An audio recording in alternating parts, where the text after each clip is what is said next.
Hey there. So, please excuse my red eyes. Uh, I have a beautiful oak tree in the front of this house, which I love. It's gorgeous. It's the tallest tree in the neighborhood. However, this time of year, the oak tree does something, and I'm allergic to it, which really sucks. So yes, overnight, because I slept with the window open, I woke with red eyes. Ironically, it kind of goes with the color theme of this evening. So I posted a video last night. It was a kind of pick a pile message, which I truly enjoyed, and I hope it brought some pleasure, joy to those of you that watched.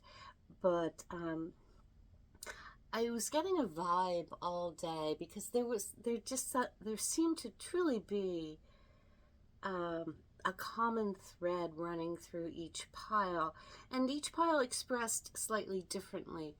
But the general feeling that I had was that each pile was depicting being kind of on a precipice of of a journey that had of not so far behind and moving to the new and being on that. I don't want to say on the verge. Well, yeah, yeah, it is a bit on the verge. But just being in that space of stepping into the new. And some of the piles were more emotional, lots of water. Some seem more physically, the hesitation and the anxiety might have been in a more physical, financial sense. And yeah, there may be some in between.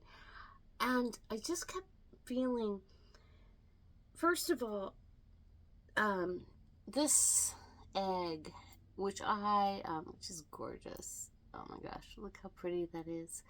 I bought this very, very recently at an estate sale. Um, and I almost didn't buy it.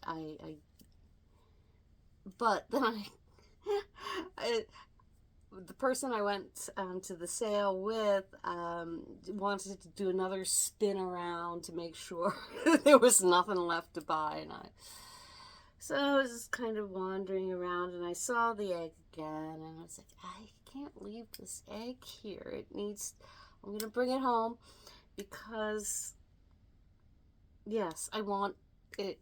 I wanted it to be honored in some way, even if I end up giving it to someone else.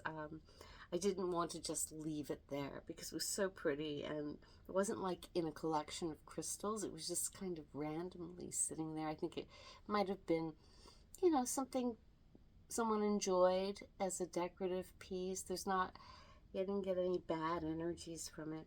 But what it is, I had to really feel into it because I was teetering between two different stones. But I realized by the energy, it's carnelian.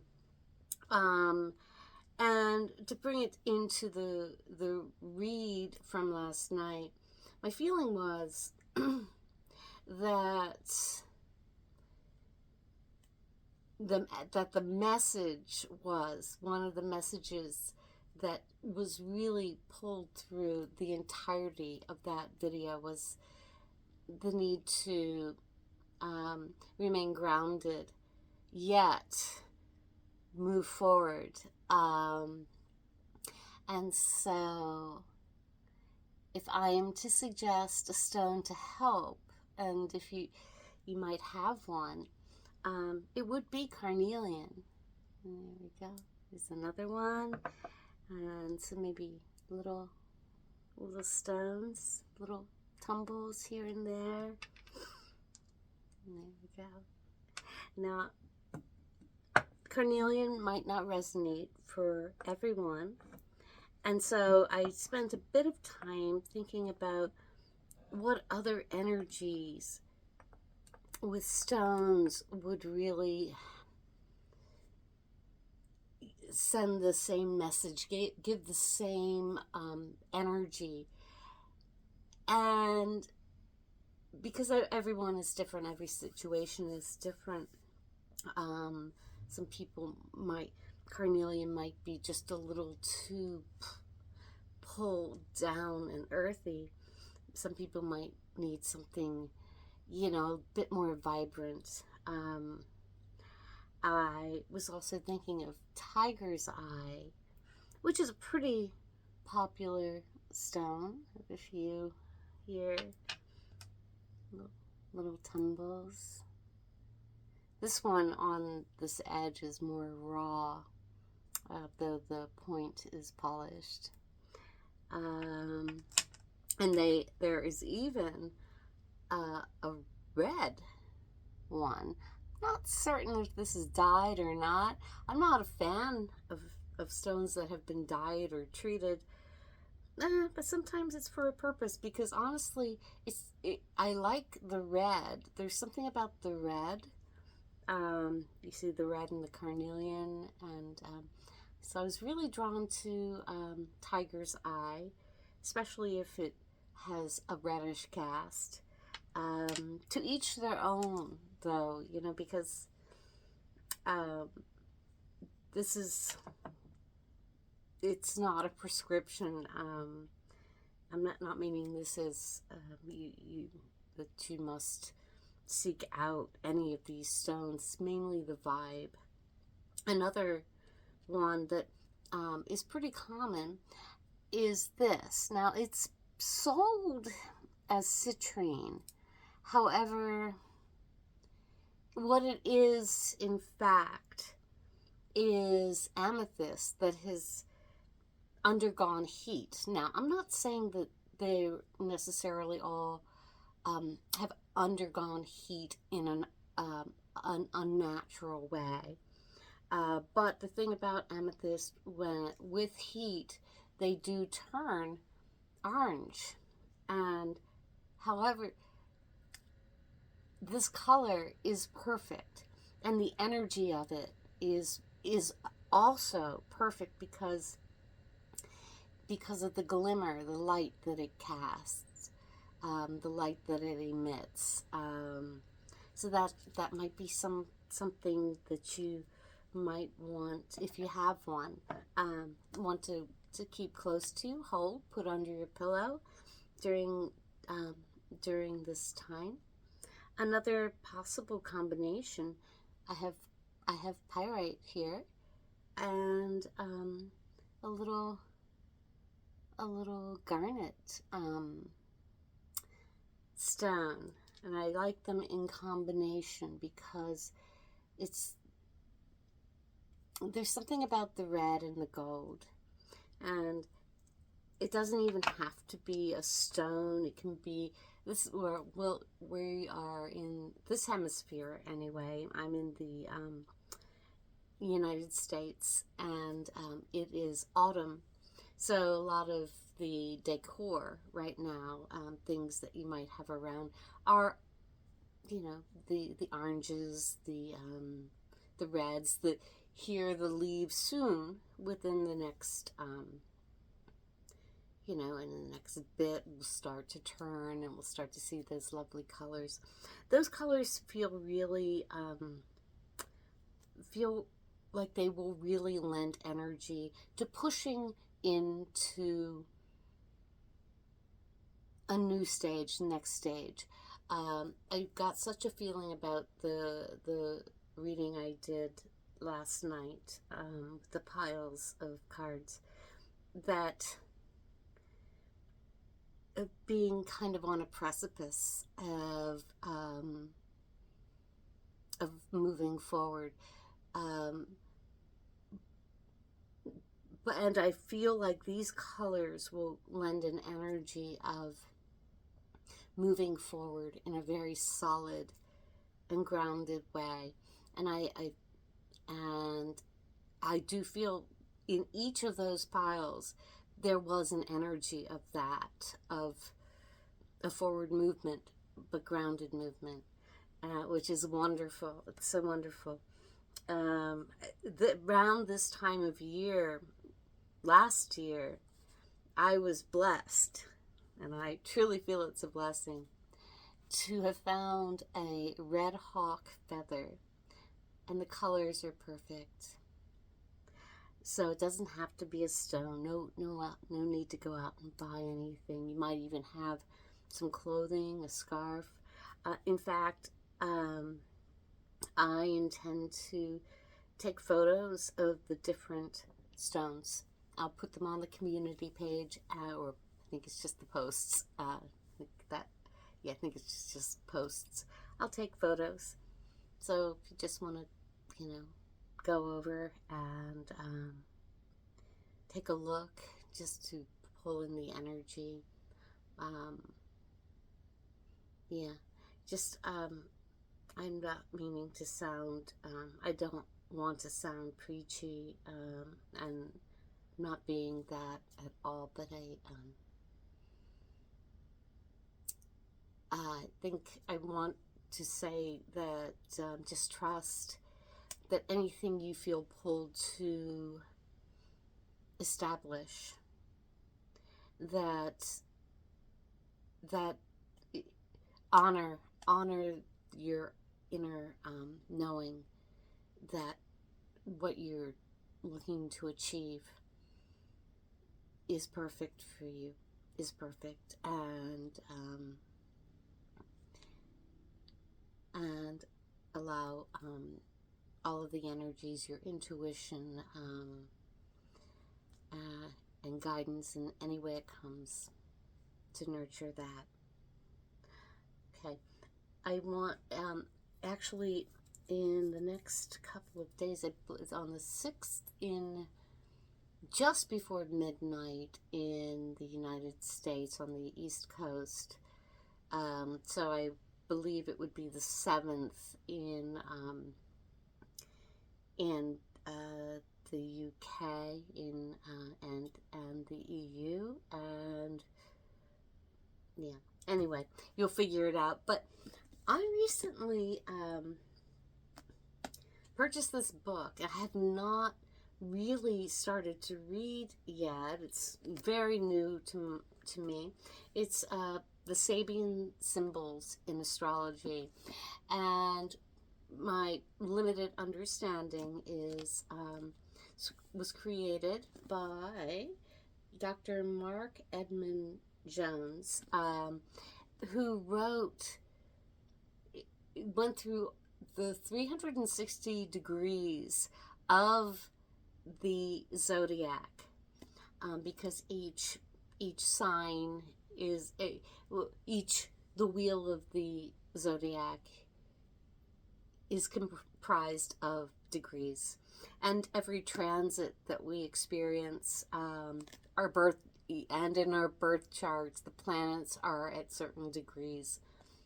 So I thought I'd read to you the degree of this full moon, because we've just experienced some eclipse energy, and the full moon is in Aries. Now, I am not accomplished in astrology at all, though I find it fascinating. And in fact, there is someone that does beautiful work. She has a YouTube channel. Her name is Molly McCord, and she doesn't do predictive astrology all that much with regard to personal predictions as far as signs. I think maybe every once in a while, but she's highly intuitive, and she feels into the energies of what is going on. So I do recommend her.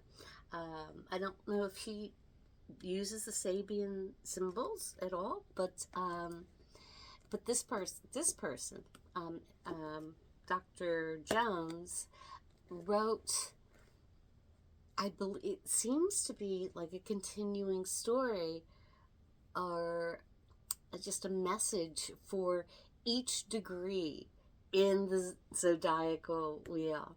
So the full moon is occurring, as I said, the late on the 6th or sometime on the 7th, depending on where you are on this planet. And that is at 14 degrees, just over 14 degrees in the sign of Aries, which is a fire sign, and so that is definitely propulsion sorry, moving forward energy. In this, if any, you always round up to the next degree. So 1408, which is the full moon energy, would be 15 degrees of Aries. And so 15 degrees of Aries in the Sabian symbols, an Indian weaving a blanket. This is a symbol of personal fulfillment through a simple excellence of self-expression, and it presents the basic skills of being as a means for bringing all desired things to center in a true self-possession. The ego is stabilized through the individual's gift for preserving or enhancing some one of the arts or values which comprise the culture in which he finds himself. The business of life becomes a meeting of human needs as a means of enduring self-gratification. The key word is diligence. When positive, the degree is the quiet persistence of each proper act of self in the interest of its own genius, and when negative, an acceptance of the dull routine of every day as a species of transient security. So it's so fascinating that, to me, that the energy I picked up through the read and the energy I was drawn to with regard especially to the carnelian, and then I did try to move out into other potential stone and stone combinations. It all does fit in some way.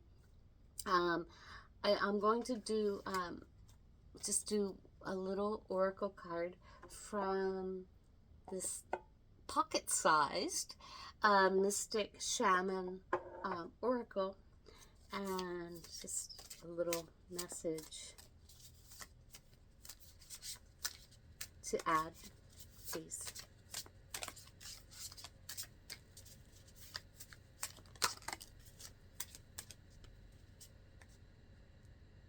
Okay. And we have the journey. Isn't that beautiful? Such a feeling of movement.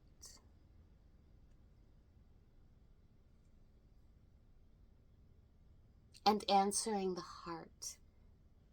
Answering the heart.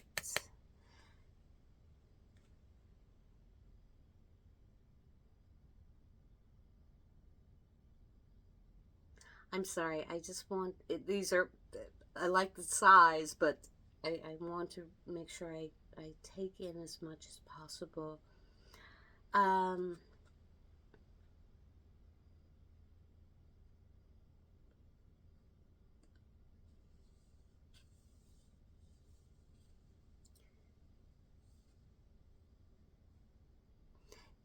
This card actually feels such an embodiment of all of the elements: air, earth, fire, and water.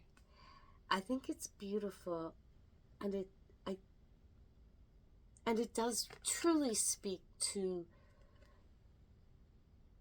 this time as a beautiful opportunity to move forward in some regard and follow your heart and your guidance.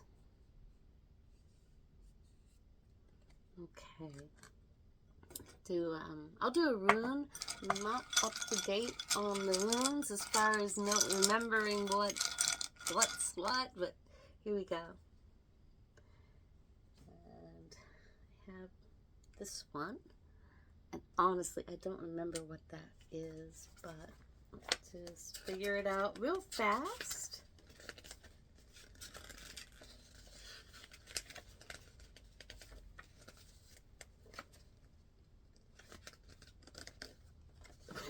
Well, where is it? Oh, here we go. Perth. Pear tree or name of dice cup. The rune of mystery, chance, and science. There is always a choice for you in everything. Nothing and nobody can upset you unless you choose to be upset.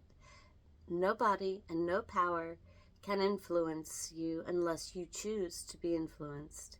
You shouldn't allow anything to compromise your truth or block you doing what you want to do. Clearly claim your right to choice. The greatest danger for you is not to make a choice and to leave things moving by themselves. Shape your future. All right, I'll leave it there. Be well, everyone. Enjoy this journey. It feels really, really quite sweet and powerful. And maybe so. And yeah, that's it. Bye.